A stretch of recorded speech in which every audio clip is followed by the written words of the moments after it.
Bem, hoje estamos debatendo a meritocracia. Quero agradecer a cada telespectador, cada semeador da Boas Novas, que é quem sustenta a gente.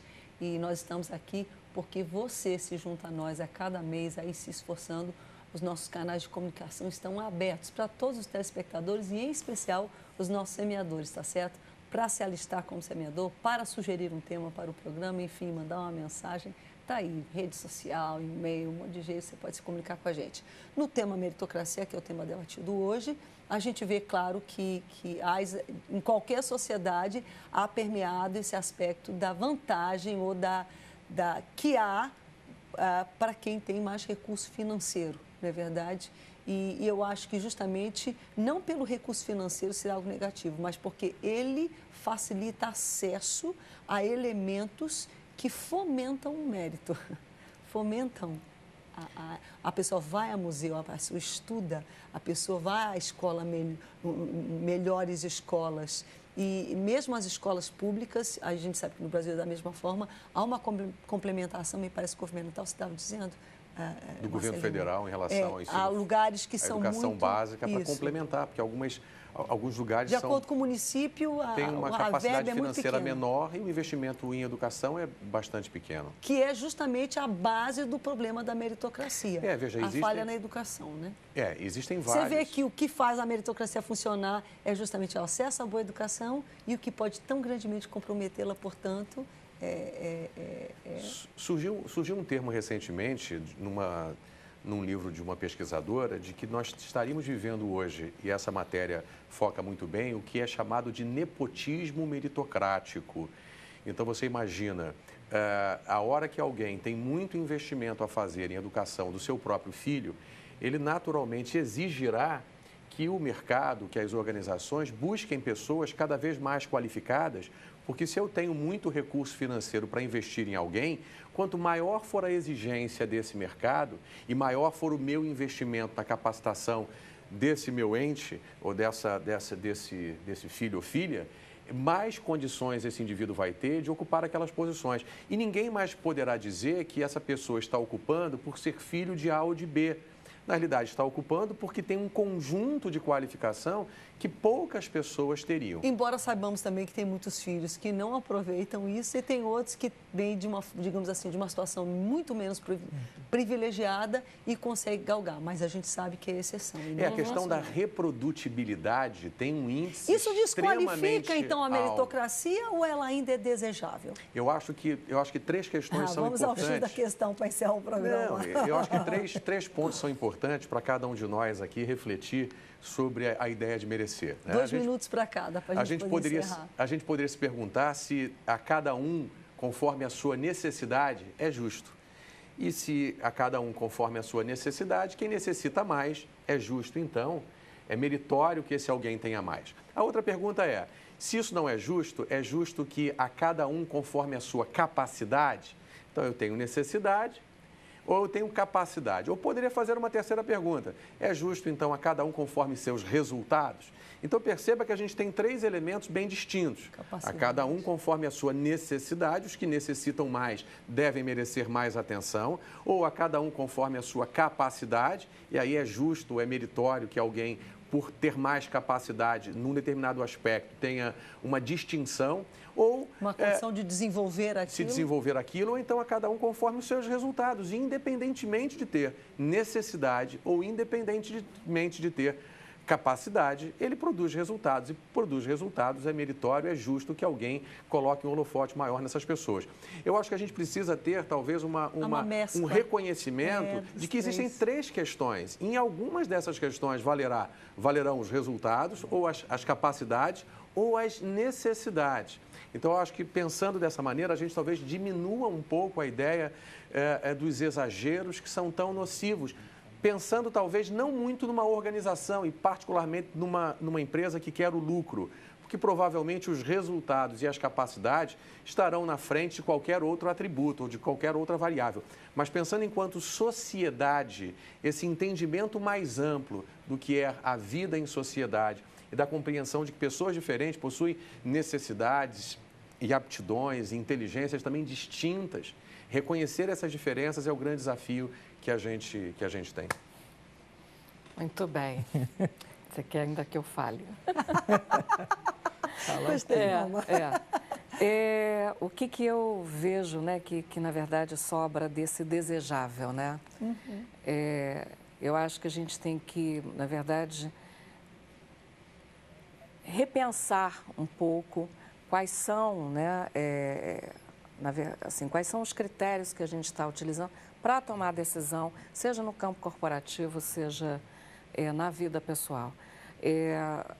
A gente tem reforçado muito a questão do quanto que o resultado, porque meritocracia, muitas vezes, exageradamente, está atrelada exclusivamente ao resultado que o sujeito produz, e a gente tem uma questão cultural que é o resultado existe, mas a gente não considera.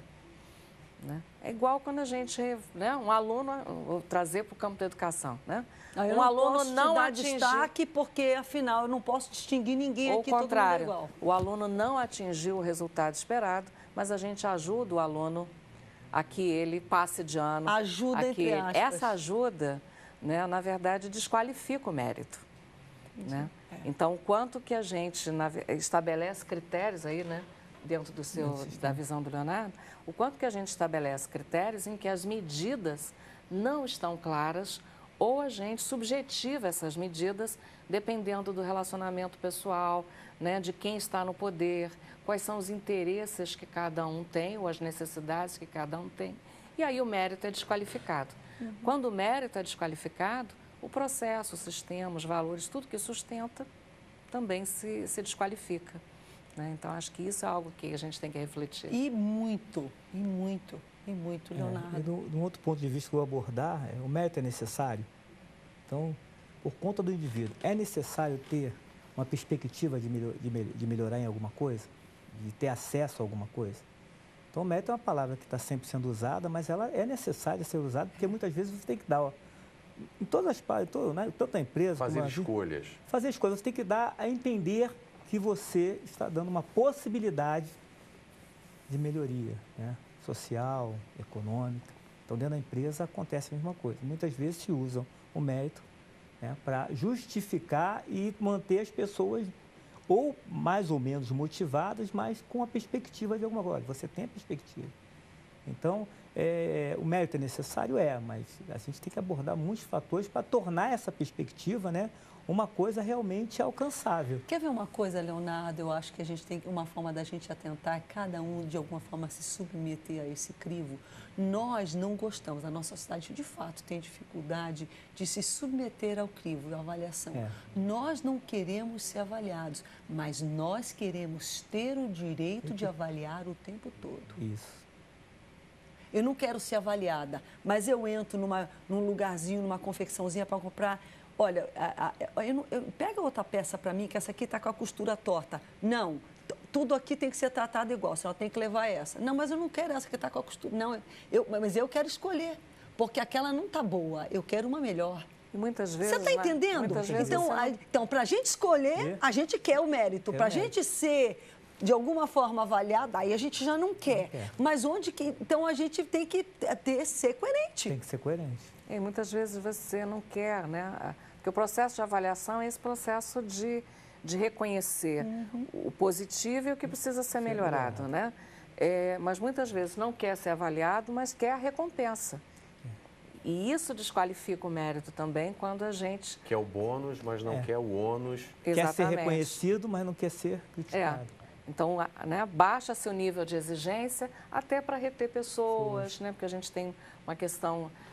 de determinadas posições é difícil a gente encontrar. Resumo da ópera, se nós não revermos essa forma geral, social do nosso país pensar, nós não vamos melhorar quanto país. Existem traços culturais que criam uma dificuldade. Não que os países que se arvoram de dizer que são os países que deram origem à ideia da meritocracia, também a gente viu ali uma matéria onde há, do ponto de vista das sociedades, ainda uma oportunidade de melhoria importante. Ali falou-se sobre o MIT. Um dos estudos com os quais eu trabalhei para produzir o livro que nós lançamos o ano passado foi o estudo do MIT que mostra sobre meritocracia junto a 450 pessoas que tomam decisões.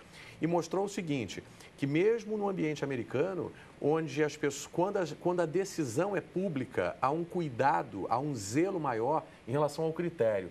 Quando a decisão não é pública, há um zelo menor. Então, por exemplo, vamos contratar alguém do gênero masculino ou feminino, pouco importa, desde que haja um critério, porque eu, gestor que estou tomando a decisão, fico exposto porque a pessoa que eu contratei está entrando por essa sala agora. Mas naquela sociedade que as pessoas vão para cima e cobram, e nós temos que ter essa mesma postura. Mas você vê, Rebeca, nessa mesma sociedade, mostrou-se esse estudo do MIT, que quando é um aumento de salário, quando é uma bonificação, que é uma coisa não pública, uma coisa mais confidencial, as ações privilegiam determinados grupos, de acordo com 2 estudos recentes do MIT. E, no entanto, aquilo que é público, o que esse estudo talvez mostre é que mesmo os americanos ou os Estados Unidos que se arvoram em relação à questão da meritocracia, ainda há desafios importantes. Um foi mostrado ali em relação à sociedade e um outro importante ali em relação à gestão. O que é mais visível, eu tenho um critério. O que é menos visível, eu adoto um outro critério que, eventualmente, continua privilegiando. A gente tem que ir para o intervalo, mas a gente vai voltar se despedindo e, claro, com música. A gente volta já. Cabeça pra cima. Eu quero mais.